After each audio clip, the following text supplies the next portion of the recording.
The European Council announced on Thursday that it had imposed restrictive measures on an additional 41 Russian vessels allegedly linked to the country's so-called shadow fleet, aiming to cut off their financial support for Russia. The decision, announced at a European Union summit in Brussels, seeks to prevent the shadow fleet from bypassing the oil price cap mechanism, supporting Russia's energy and military sectors, and transporting looted Ukrainian goods. According to a council statement, the newly listed vessels are part of Russia's so-called shadow fleet of oil tankers, bringing the total number of sanctioned vessels to nearly 600.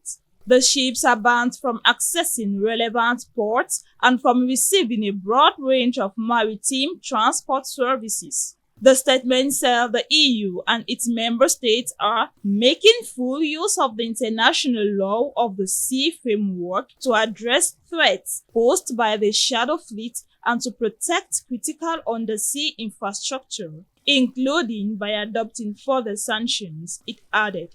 Earlier this week, the European Union, approved sanctions against individuals and entities it accuses of supporting Russia's so-called shadow fleet, as well as separate sanctions targeting those related to alleged Russian hybrid operations. Another important issue on the agenda of the Thursday EU summit was to decide whether to use tens of billions of euros in frozen Russian assets to underwrite a loan to support Ukraine. The Kremlin has said that any attempts to confiscate Russian assets would violate international law. Russian Foreign Ministry spokesperson Maria Zakharova warned last week that Russia would take swift retaliatory measures against the EU's illegal freezing of Russian assets.